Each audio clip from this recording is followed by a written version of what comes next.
మొదటగా 10వ వార్డు ప్రజలకు నమస్కారం. మరి ఈరోజు నన్ను ఆదరించి కాంగ్రెస్ పార్టీ టికెట్ ఇచ్చిన జాన్సమ్మకు, విశేషణమ్మకు మన ధన్యవాదాలు తెలియజేసుకుంటున్నాను. ఒకటే ప్రజలారా, మీరు ఆలోచించండి, ఎవరు పని చేస్తారు, ఎవరు మీరు పిలవంగానే వస్తారు, మీకు ఎవరు అందుబాటులో ఉంటారు, మున్సిపాలిటీలో కూర్చుంటే మీకు ఎన్ని నిధులు వస్తాయి, ఎవరు కొట్లాడతారు అన్నది ఆలోచన చేయండి.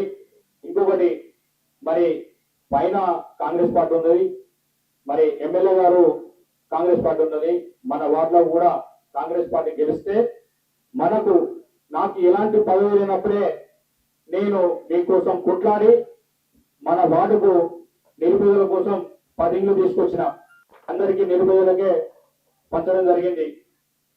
ఇంకొకటి, నాకు ఒక్కసారి అవకాశం ఇవ్వండి, మేడం దగ్గర, జాంతమ్మ దగ్గర కొట్లాడి, మరి మన పాత ఊరు కాబట్టి గతంలో కూడా మన యశస్వినమ్మకు మన వార్డు నుంచి అత్యధిక మెజార్టీ మనం తీసుకొచ్చినాం.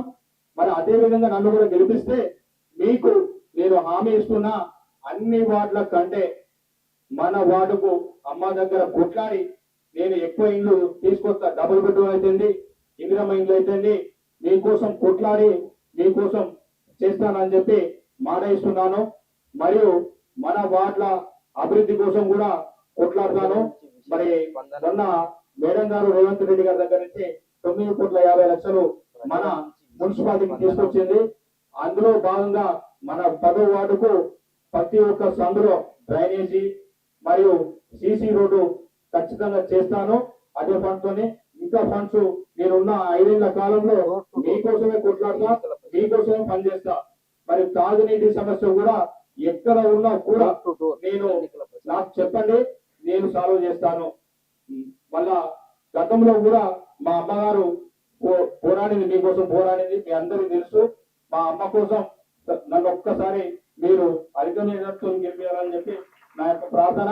నేను మేడంతో కొట్లాడి మన ఎంపీసీలకు వాటర్ లైన్ లేకుంటే సాయిబీ స్కూల్ నుంచి మొన్ననే ఒక 4 రోజుల కిందనే పైప్ లైన్ తీసుకొచ్చిన. మళ్ళా అట్లాంటి సమస్యలు ఏ ఉన్నా నా దగ్గర తీసుకురండి.